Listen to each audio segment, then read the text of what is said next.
আল্লাহ তাআলার সামনে সিলিন্ডার হয়ে যায়, আল্লাহ তাআলার আইন মানে, নেক আমল করে, নামাজ পড়ে, রোজা রাখে, হজ করে, যাকাত দেয়, হক কথা বলে, সত্য কথা বলে, মিথ্যা কথা বলে না, পরের হক নষ্ট করে না, আরেকজনের জমিন ঠেলে না, আরেকজনের মার্কেট দখল করে না, আরেকজনের গীবত শিকায়াত করে না, পরনিন্দা করে না, অন্যকে জ্বালায় না, অন্যকে কষ্ট দেয় না। আল্লাহ বলেন আল্লাহ পাকের পক্ষ থেকে যারা করণীয় কাজগুলো করবে, বর্জনীয় কাজগুলো বর্জন করবে, তবে ঈমান থাকতে হবে, ঠিক কিনা বলেন? ঈমান ঠিক রেখে নেক আমল করবে। নেক আমল কাকে বলে? আল্লাহ পাকের পক্ষ থেকে করণীয় গুলো করা, এটা নেক আমল। আল্লাহ যা বর্জন করতে বলেছেন তা বর্জন করা।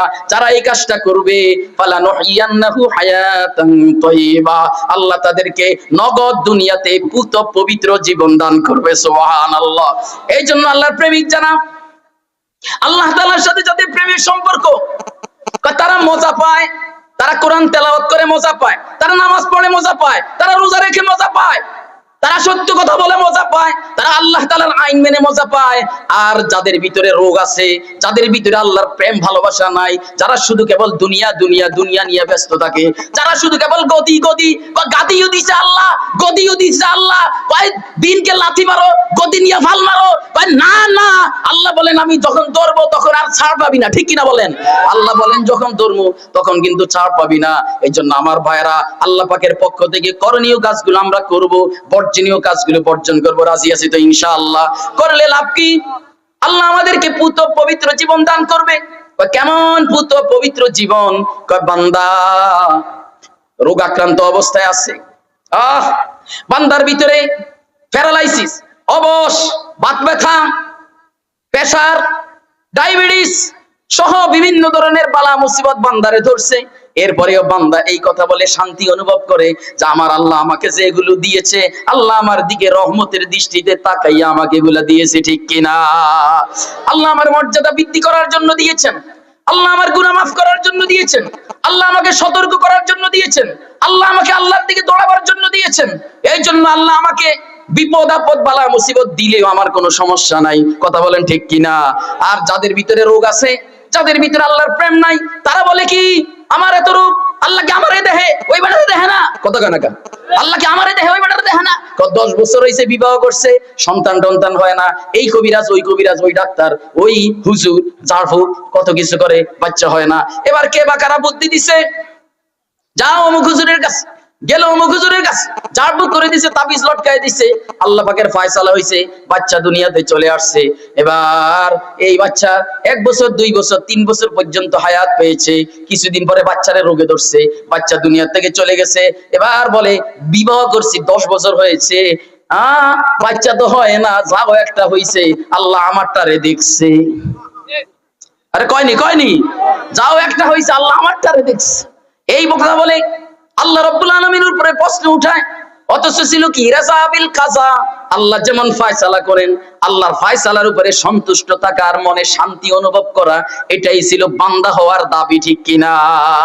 আমার ভাইরা, যারা আল্লাহ পাকের প্রেমিক, আল্লাহ রাব্বুল আলামিনের প্রেম যাদের অন্তরে জাগ্রত থাকে, বদ্ধমূল থাকে, তারা সুখে থাকুক, দুঃখে থাকুক, অশান্তিতে থাকুক, শান্তিতে থাকুক, যে অবস্থায় থাকুক না কেন, গরিব হোক ধনী হোক, অসুস্থ থাকুক সুস্থ থাকুক, দেশে থাকুক বিদেশে থাকুক, যুবক হোক বৃদ্ধ হোক, পুরুষ হোক মা বোন হোক, যেই স্তরের হোক না কেন, যাদের ভিতরে আল্লাহর প্রেম ভালোবাসা থাকবে, না রে আল্লাহ আমার সবকিছু ব্যবস্থা করেন, আল্লাহ সৃষ্টি করছেন আমারে, আল্লাহ লালন পালন করেন আমাকে, আল্লাহ রিজিকের ব্যবস্থা করছেন আমার জন্য, আল্লাহ আমার সব অঙ্গ প্রত্যঙ্গ ব্যবস্থা করে দিয়েছেন, আল্লাহ আমার খাবারের ব্যবস্থা করছেন, আল্লাহ ফলমূলের ব্যবস্থা করেছেন, সব কিছু যখন করলেন আল্লাহ, তাহলে প্রেম করতে হবে, ভালোবাসা রাখতে হবে কার সাথে?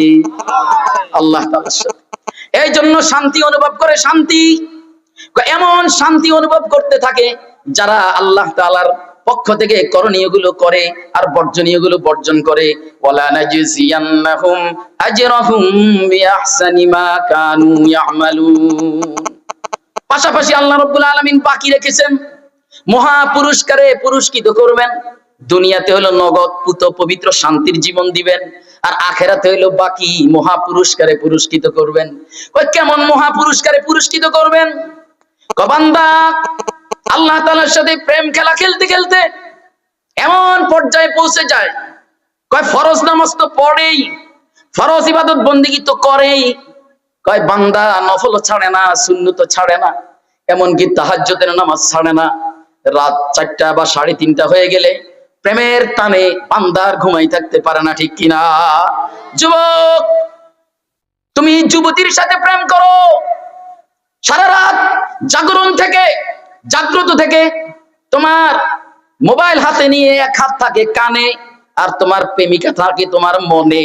কিন্তু আমার ভাইরা, আল্লাহ রাব্বুল আলামিনের সাথে যারা প্রেম খেলা খেলে তাদের মনে থাকে আল্লাহ, ঠিক কিনা?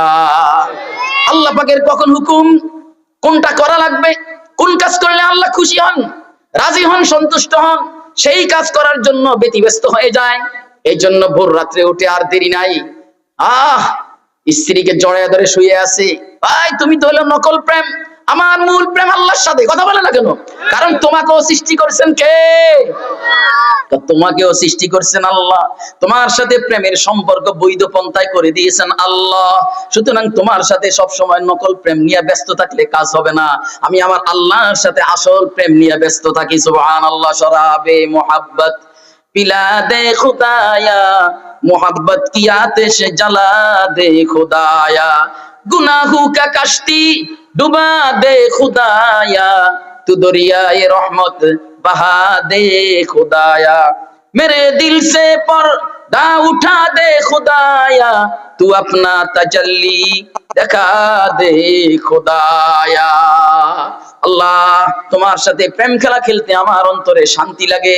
আল্লাহ, তুমি তোমার প্রেমের আগুন আমার কলবে ধাউ ধাউ করে জ্বালায় দাও, ঠিক কিনা? আমার ভাইরা, বান্দা এইভাবে আল্লাহ তাআলার সাথে প্রেম আলাপ করতে থাকে, করতে করতে আল্লাহ তাআলার জিকির শুরু হয়ে যায়। আল্লাহ তাআলার জিকির করতে করতে বান্দার জিহ্বাও স্বাদ লাগে, মুখেও স্বাদ লাগে, কলবে স্বাদ লাগে। পড়ুন না লা ইলাহা ইল্লাল্লাহ, লা ইলাহা ইল্লাল্লাহ, লা ইলাহা ইল্লাল্লাহ।